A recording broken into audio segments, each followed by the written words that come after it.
podemos hablar de una circunstancia como esta si no es precisamente de la patria? De la patria que hoy está atravesando una fase crítica que amenaza, incluso yo diría, con llevar al fracaso al Estado boliviano. Estamos al borde de una crisis económica que puede repetir la situación que conocimos con la UDP en los años 80. Y para peor, en circunstancias peores que entonces.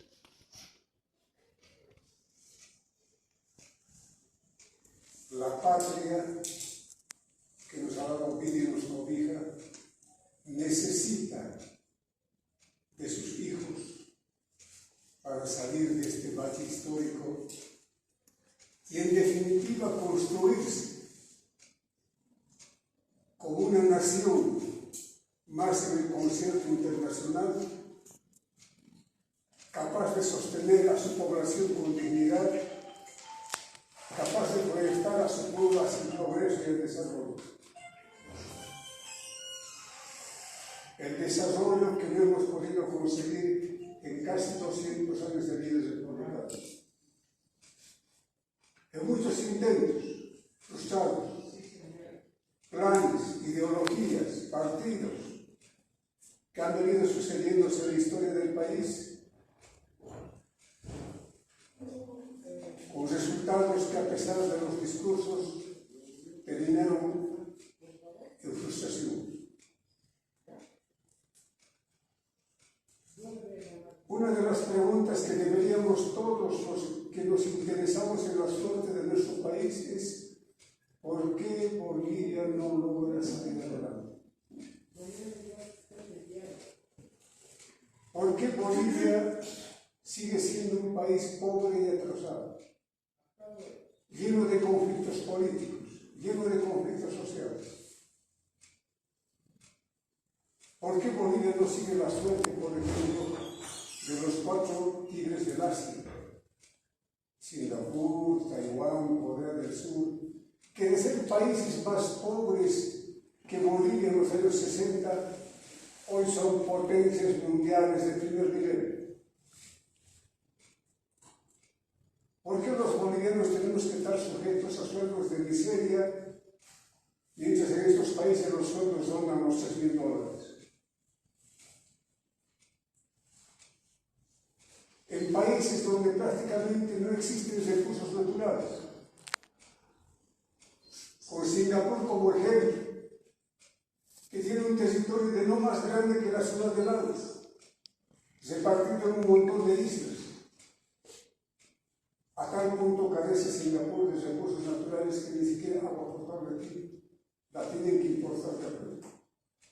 Y sin embargo, siendo así colonia de los ingleses, hasta 1960 y tantos, Singapur llega a ser hoy una potencia económica, tecnológica, con ingresos per cápita superiores a los Estados Unidos, superiores a Inglaterra, de la cual era colonia.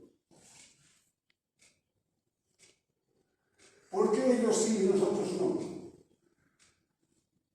¿Qué pasa con nuestro país? ¿Es cuestión de raza? ¿Es cuestión de que no tenemos salida al mar? ¿Es cuestión de cultura, de religión, de qué? ¿O es que los cerros nos perjudican? Esta pregunta, desgraciadamente, no se la ha hecho la intelectualidad boliviana, no se la ha hecho el liderazgo boliviano hasta ahora.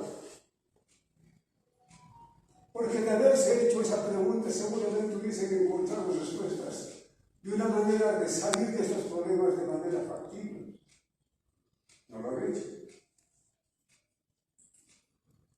En los últimos 70 años de historia, llega la revolución del 52, lleno de esperanzas, lleno de objetivos loables, y termina en fracaso. Llega la UDP al poder en los años años 80, lleno de esperanzas para conducirnos hacia el socialismo, con el Partido Comunista presente en esa coalición y en el gobierno, y termina en fracaso. Estrepitoso, recordarán ustedes la experiencia. Llegan los neoliberales con Sánchez de Lozada en el MNR, aunque hay cierta estabilidad, finalmente termina en fracaso. Llega Evo Morales y demás, y terminamos en fracaso. Los bolivianos no hemos logrado vislumbrar el rumbo que tenemos que seguir para encontrar desarrollo y una convivencia digna. Nos hemos equivocado de cabo a rabo desde 1952 al suponer que el Estado, que los políticos en el poder iban a ser conducidos al desarrollo. Y no ha sido así.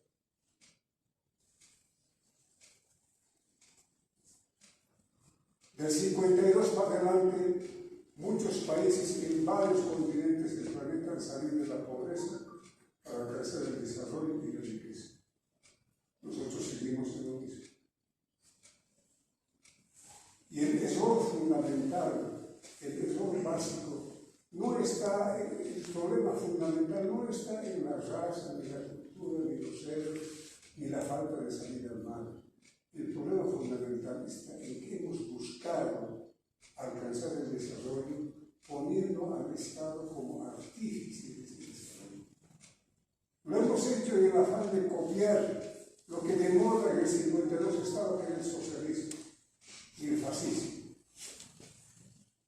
Tanto el socialismo como el fascismo ponen al Estado, al poder político, a cargo de la economía. Conductores de la economía, con empresas estatales. El poder político a cargo de la economía, a cargo de la vida social. Y ese régimen, ese tipo de organización social, ha fracasado en todo el mundo. Y nosotros persistimos en esa lucha. Hoy mismo estamos bajo el socialismo, ¿no es cierto? Bajo el dominio del movimiento al socialismo. Aliados de Cuba, aliados de Corea del Norte.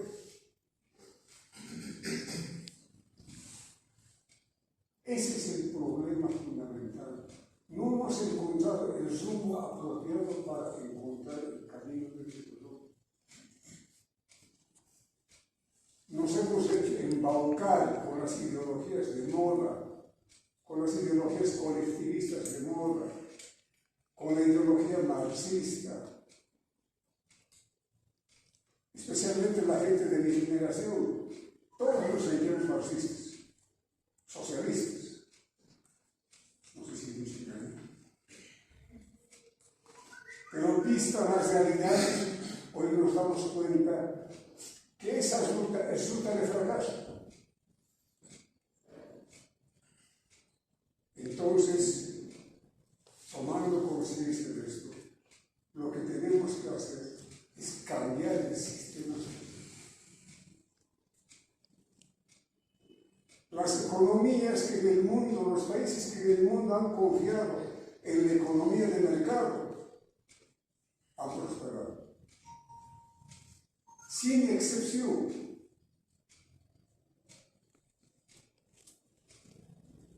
Los países que han confiado en el Estado, en el gobierno, para alcanzar el desarrollo, han fracasado.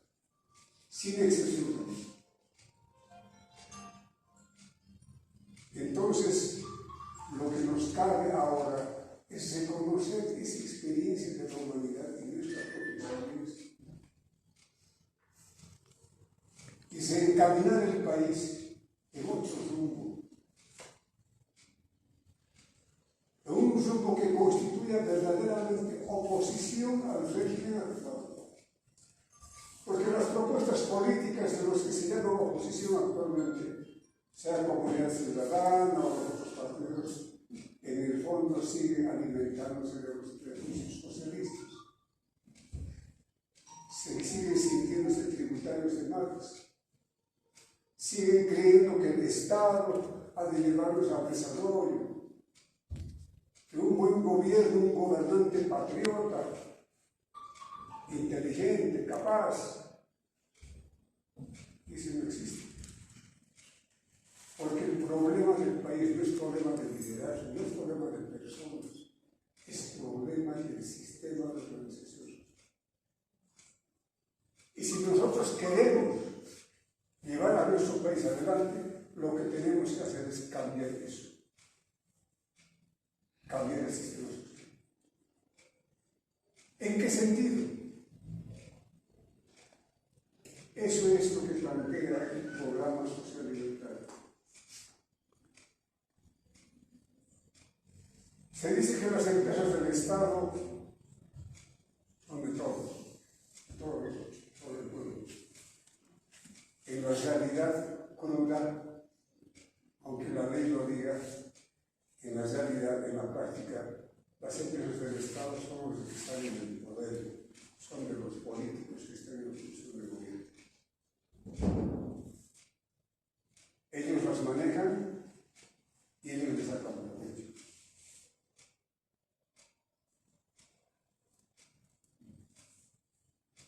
Se dice que el Estado está puesto para orientarnos a todos y que los políticos y el gobierno velan por nuestra suerte, por nuestra situación. En Bolivia hasta el Estado está privatizado. Las empresas del Estado como Comibol, PPB, de yacimientos de líquidas, tantas empresas en la práctica son entidades, son una especie de feudos privados en manos de los gobernantes. La corrupción en el gobierno del Estado boliviano se ha convertido en el método por el cual las autoridades se enriquecen. Han convertido al Estado boliviano en un botín de saqueo. Las élites bolivianas han visto el poder político como una carrera profesional, como un negocio. Izquierdistas, derechistas, civiles, militares, camas, collas, hadas, mestizos, blancos, todos han venido de ese rumbo.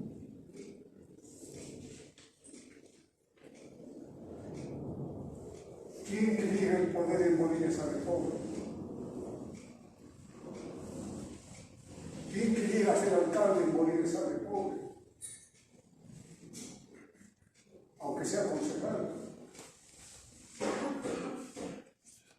En el campo, por ejemplo, está prácticamente asimilada la idea de que el que llega al poder, a la alcaldía, tiene derecho a enriquecerse. Y por eso ven mal que algunos que se quieran perpetuar en el poder y dice la gente, a otros les toca ahora, ¿por qué les toca así? ¿Qué quiere decir?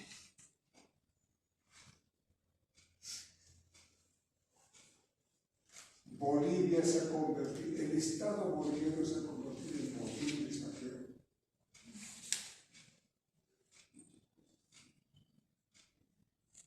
Y para eso sirven las ideologías. Y la que mejor sirve para esa falla es la ideología marxista y la ideología socialista. Claro, también la fascista, que es su pariente.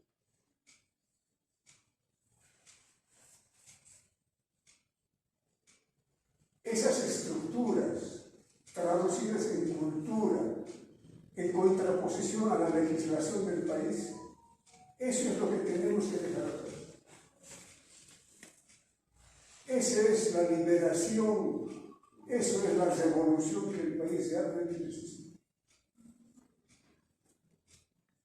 Las empresas del Estado, que son de todos nosotros, las vamos a poner efectivamente en poder de nosotros, del pueblo. Ese es uno de los planteamientos básicos del programa social libertario. Todo ciudadano boliviano va a ser accionista, con derecho propietario pleno de las empresas del Estado, con derecho a conducir esa empresa, con derecho a recibir beneficios de esa empresa.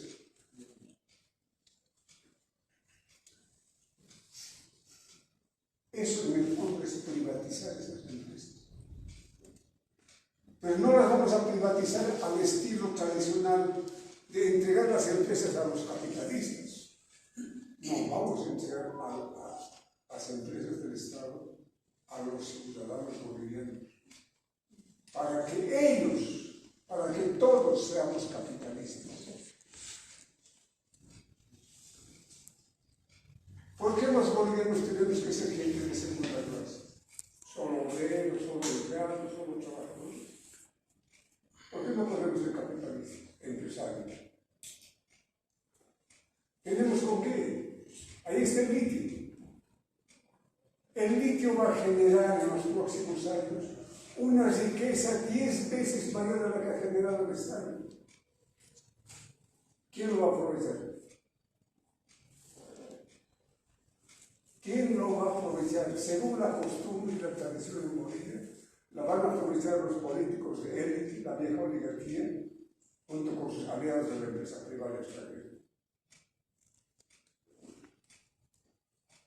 No es correcto, no es justo. El litio debería ser para provecho de todos los bolivianos, de los 11 millones de bolivianos. Y eso solo ha de ser posible y factible en los hechos cuando nosotros, como personas, como ciudadanos, cada uno sea accionista de esas empresas, propietario accionista, con derecho a vender su acción, a alquilar o lo que fuera, puede dar. Esa es la ruta de la reorganización de la economía del país. Esa es la ruta de asumir la economía de mercado que ha llevado al desarrollo a tantos países del mundo.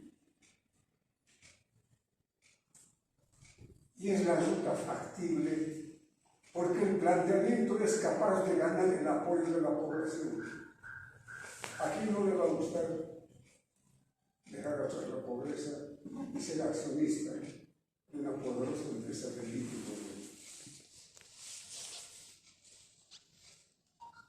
¿Quién no quisiera votar por eso? Somos los políticos que ahora acaparan los beneficios de las empresas del Estado mediante la corrupción. La masa del pueblo va a decir, esta es mi ocasión.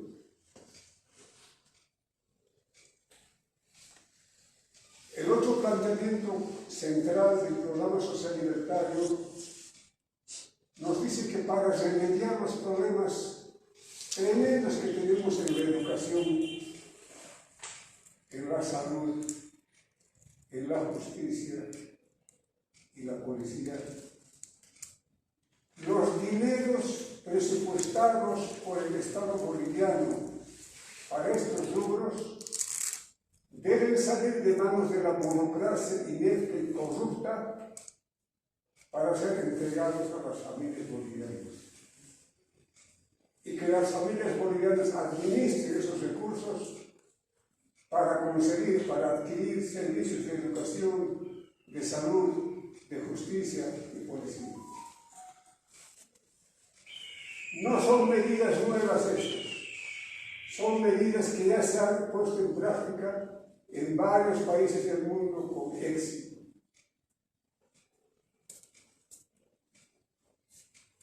¿Qué significa en términos concretos que el presupuesto de estos rubros pase a manos de las familias? Significa que una familia de 4 personas, papá, mamá, 2 hijos, recibiría aproximadamente $400 mes. Porque ese dinero existe y lo maneja el gobierno y la burocracia. Lo mal maneja. De ahí salen las coimas, de lo que va a la corrupción. Seguramente de ahí se pagan maestros fantasmas, policías fantasmas, médicos, empleados fantasmas, coimas. Esos recursos que son nuestro dinero, porque no es del gobierno, en nuestras administradas. Porque nosotros sabemos nuestra situación económica dentro de cada familia. Y tenemos capacidad para manejar los recursos y darle una verdadera utilidad.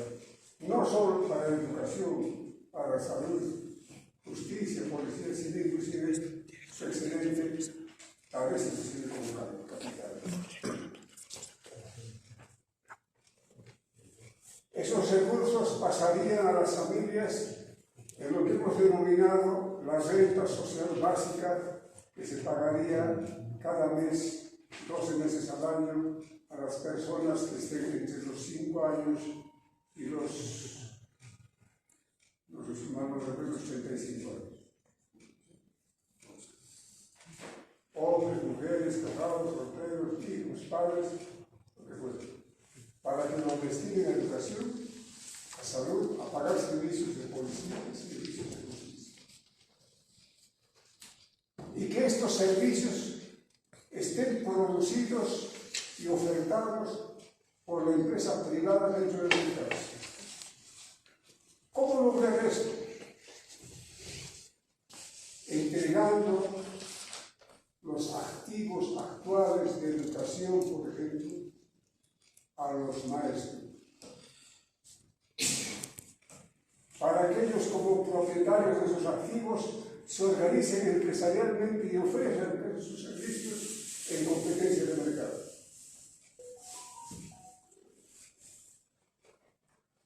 Los de salud lo mismo.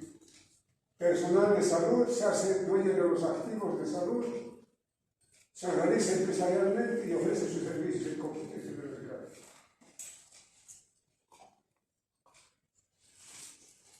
La experiencia de la humanidad ha demostrado que la economía basada en el mercado y la empresa privada permite que la sociedad prospere y viva en paz.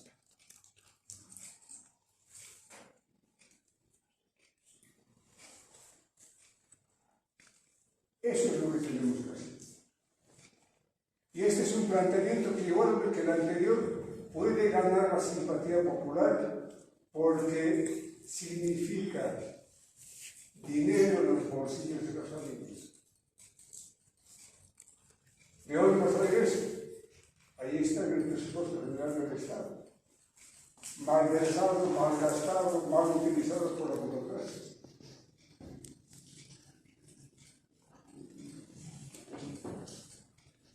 Son recursos que se devuelven al pueblo.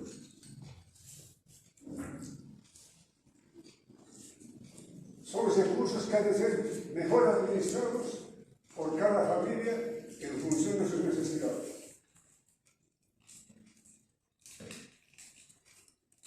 Son dos planteamientos que significan poner la economía del país en manos del pueblo boliviano. Porque ahora, estando en manos del Estado, están al servicio de intereses particulares de los gobernantes, como paso a la corrupción.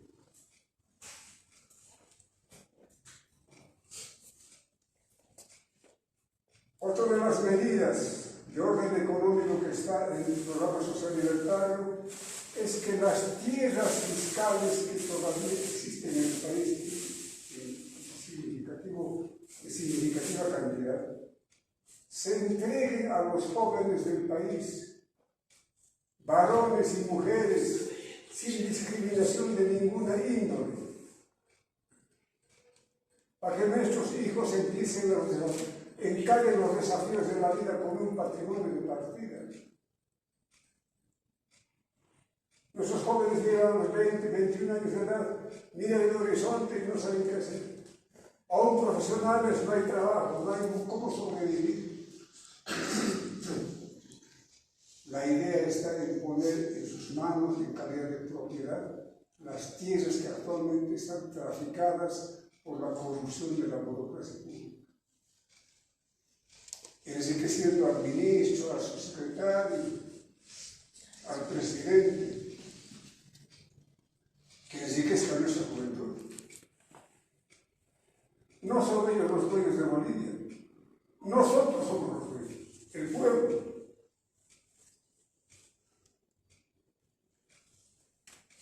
¿Por qué tienen derecho a traficar con la propiedad nuestra? Y trafican y se enriquecen. Esas tierras, por eso, tienen que ser de propiedad de nuestra juventud. Que todos los jóvenes entre los 18 y 30 años tengan derecho a parcelas en la dimensión que corresponde, con propiedad plena, para vender, alquilar o dar a la hipoteca, lo que fuera. Eso también es fomentar la economía del mercado y empresa privada. Y es un planteamiento aceptable que la gente ve con simpatía porque le beneficia de manera concreta y real. ¿Quién no se entiende el título de propiedad de un tercero que hiciéramos? Aunque no conozca, aunque no sea campesino, de algo ha de servir es propiedad, es tierra. Esos tres planteamientos básicos configuran una perspectiva de revolución en la economía del país, fomentando la empresa privada a partir de la población boliviana en un ambiente de mercado libre.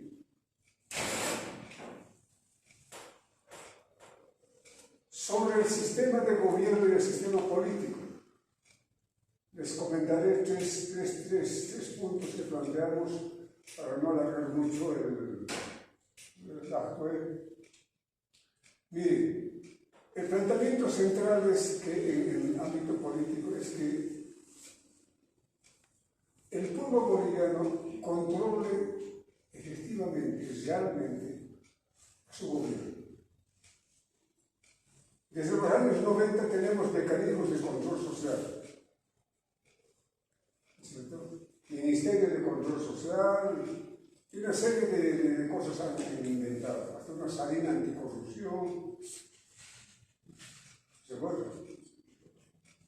Y la corrupción en vez de disminuir, ha aumentado.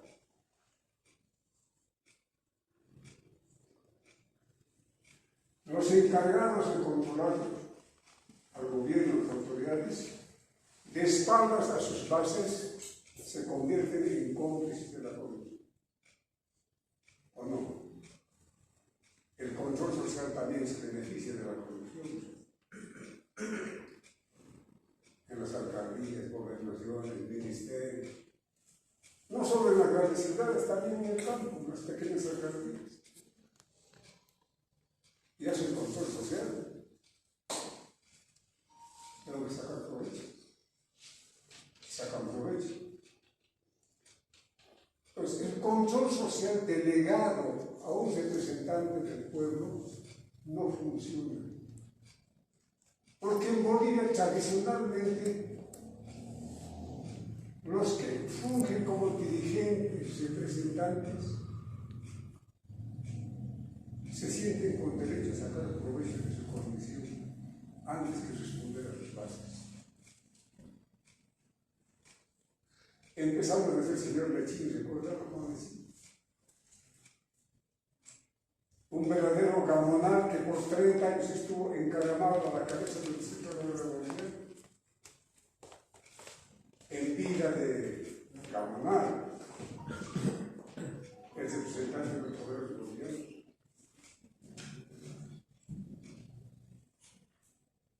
Los que ya somos viejos, hemos visto y tenemos experiencia. Esos dirigentes universitarios, últimos, con sueldos de 20.000 bolivianos por su dirigente, capos de la RUC, capos de la PUC.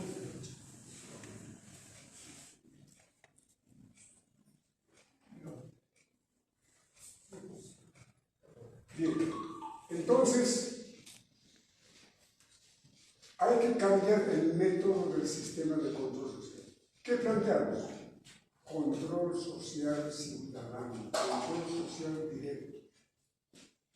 Que los ciudadanos, por ser simplemente ciudadanos, aunque no representen a nadie más, tengan derecho a controlar y ver en los archivos de las oficinas públicas los casos de corrupción.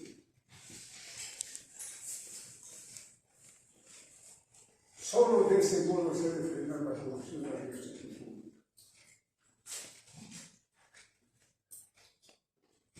Bien, creo que estoy acaparando la palabra y el tiempo. Yo les quise dar algunos detalles de lo que está